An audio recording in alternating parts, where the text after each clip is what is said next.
Ready to go now in the second quarter. Brandon.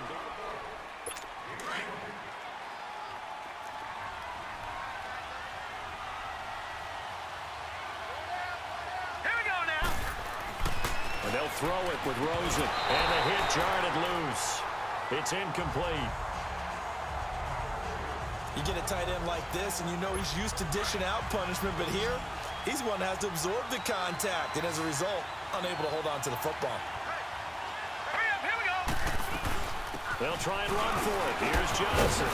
And he gets the first down yardage he needs before he's brought down at the 6. They're able to convert on third down, and that sets up a 1st and goal. Just about every coach we talk to says the crowd shouldn't affect us. That shouldn't be an issue. And then the next breath, they talk about taking the crowd and taking them out of the game by picking up first downs and keeping them at bay. I think we just saw an example. And it's intercepted at the goal line. Picked by Kendall Fuller. And a terrific return as he'll take it up past the 35. Brandon, this is why golfers do their best to never count a score in their head before the ball goes in the cup. This looked like a slam dunk for points on this drive, didn't it? Instead, they throw an interception, and they're going to come away empty. They start on the ground with Elliott. And able to get this one across the 45 before he's brought down. 10 yards there to start the drive, and just enough by about the length of the football for a first down. Boy, he does it at a high level, doesn't he? Because when I watch him, I think of his vision. Straight ahead, peripheral, also has that sense of where holes are going to be before they actually open. I think that helps set him apart from many of the other backs in the league. And he'll get it across midfield and down into Cardinal territory. And that's one of the reasons you like to blitz even on rundowns. It confuses the blocking assignments. It doesn't allow those offensive linemen to get up to the second level. On second down, Elliott. And past the 35, he'll be dropped a yard or two shy of the 30. He goes for 18 there as the drive will continue. But we just saw him run the football really effectively there with 3 tight ends in the game. And any defensive coordinator, when they see that set, if they can get more bodies out onto the field, not more than 11, of course, but bigger bodies to combat what they're going to do, because that's a run-heavy formation. Those guys are out there to block 9 times out of 10, and in this case, they did it really successfully. They give to Elliott. And he'll take it down here just shy of the 15 at the 16-yard line. It goes as a gain of 8, and it moves the chains. They were not fooling around at all, were they? Second and short, and they brought out the heavy package. Almost felt like the super heavy package against that defense, didn't it? Yeah, I don't think they expected that much beef up front, and it turned into an easy first down conversion. Now here's a pass on first down that's knocked away and incomplete. The one thing that I've liked defensively is that they've shown them a lot of different looks here in the first half. They've come after them. They've sat back. I think that's what you need to do to keep an offense guessing. And they certainly have kept them on their toes. That's why they haven't had much success on the scoreboard. After the incomplete pass, here now is 2nd and 10. Now back to throw. Quick hitter here, it's complete. And he's going to be brought down just shy of the 5 at the 6. And they'll get 9 there as that sets him up better for third down. I always laugh when people say, what's the toughest route to defend? And I'm like, any of them, especially if it's a good receiver. That makes things very difficult. But when you're running a drag route, something short, shallow, going through defenders, using guys almost as screens in order to get open, that makes things tough for guys trying to get to the football. And they got 3 yards. That's enough. A conversion, and now it's 1st and goal. One thing you're hoping for when you run drag routes, you're able to hit a receiver in stride, and he can pick up a lot of yardage after the... And he's going to be wrapped up and driven down. Hassan Reddick not dropping into coverage. He comes on the blitz and takes him down for a loss of 9. Well, there's still time to rectify this situation because the silver lining, they took a sack on 1st and goal.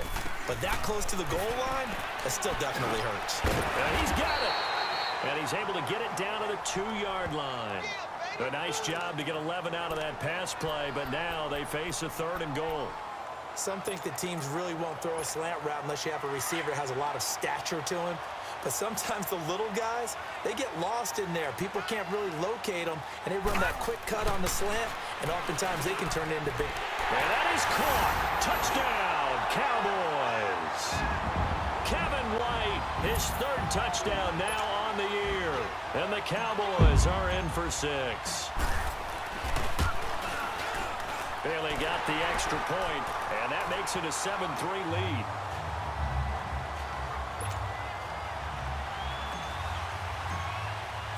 The kickoff unit is out on the field, and they will send this one away. This will be taken in at the 1.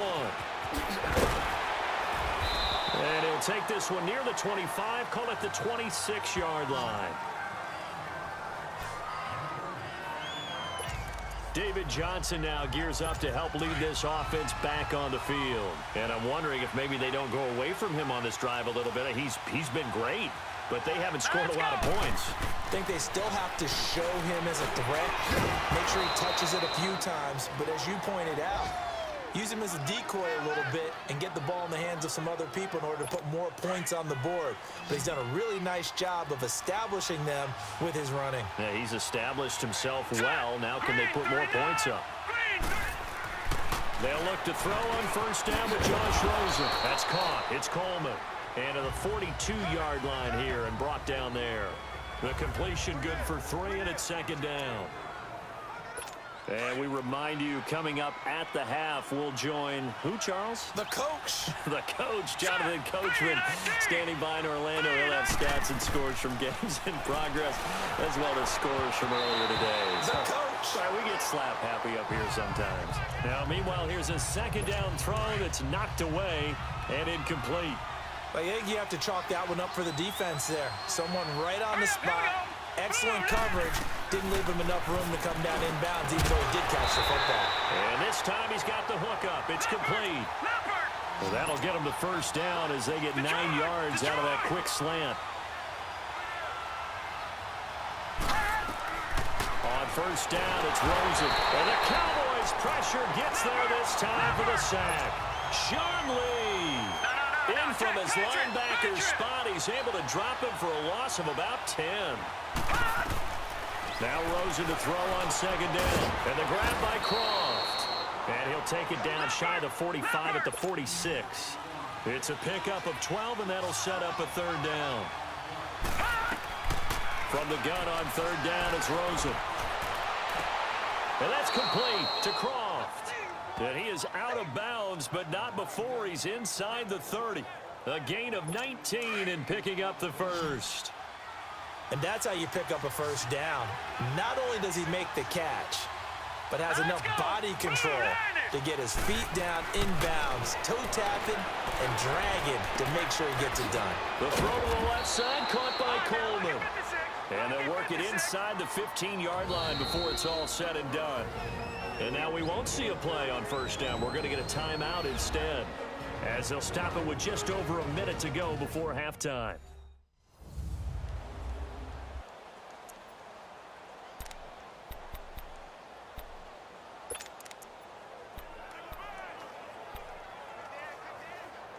If there was one area that the coach emphasized in our pregame meeting, it was red zone offense.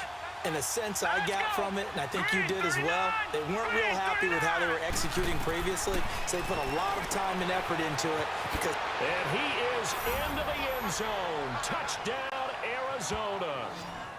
Tyler Croft, his second touchdown on the season. And the Cardinals are in for 6. And while that touchdown does not give them an insurmountable lead, it's still a lead, and that always feels good to a team. They'd love to take that into the lockers, but a little time left on that clock, so some work to do. I like that. I like how you're guarding against a letdown there. Are you looking forward? Coaching them up from right up here in the booth. And let's gaze our attention on Ezekiel Elliott. Whatever he was doing in September, they're hoping that that carries over now to October, because he was sensational last month. He absolutely was, and we all know where it started. At the end of last season, right? All the offseason preparation, the weight workouts, the sprints, right? The vision that he had, what he was going to do this season. And, of course, it all came together with the rest of the team. Those big fellas up front, leverage, and, boy, are they getting downfield and creating extra blocks for him. They really are. Everyone's been doing their job so far to create those holes. They'll break the huddle, come up on 2nd and 8 at the 27-yard line.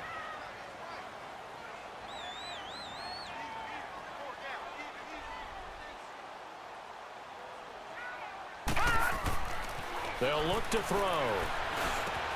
Got his man complete over the middle. It's Thompson. And he'll get it up near the 35, right at the 34 here.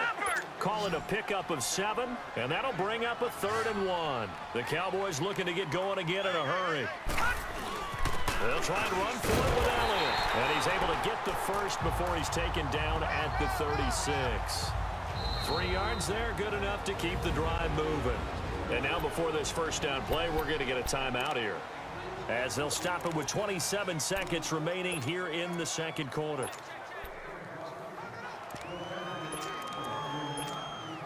So from the 36 now, 1st and 10.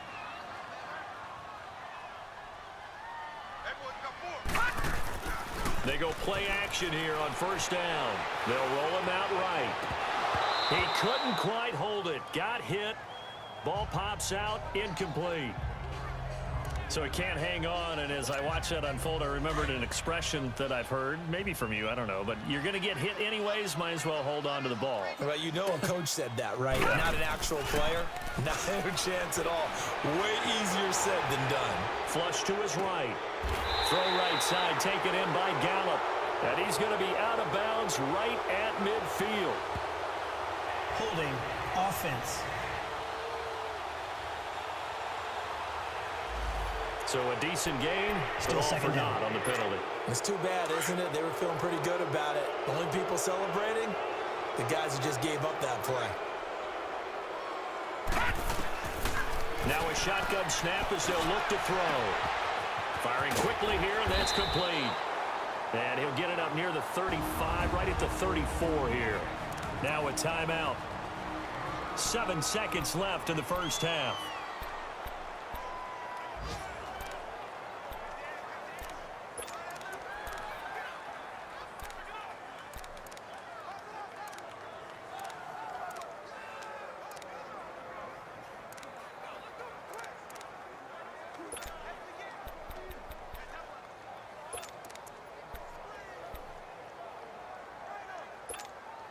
The Cowboys on 3rd down. They've been good, 3 for 4 thus far. This is going to be 3rd and 13. Detroit! Back to throw. Now he'll dump it underneath to his running back, complete. And they're going to take a timeout defensively. So with 4th down coming up, they go ahead and burn it and say we'll see what happens.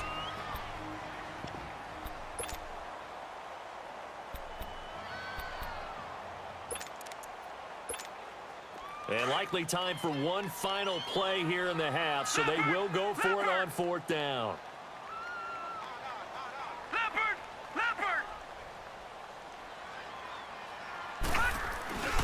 Running with Elliott. Oh, and I think he went backward. He did. You want the 3rd quarter already? No problem. Let's do it. So we have reached halftime with the visiting Cardinals out in front. The Cards with the lead, and they will get this football first as the second half gets started. And not a bad return here. He gets it out to the 25-yard line. Out come the Cowboys now as they'll go on offense first here in this 3rd quarter. And last time out, went for it on 4th down, turned it over, gave them great field position, turned into 6 points, so they've got to recover here, Charles. It's amazing what one decision can do in the chain of events, right? The decision to go for it on 4th down, Caused all of that. it caused every bit of it, but it showed confidence. Hey, I got confidence in you guys. Go pick it up for him. Ezekiel Elliott going to take it the distance.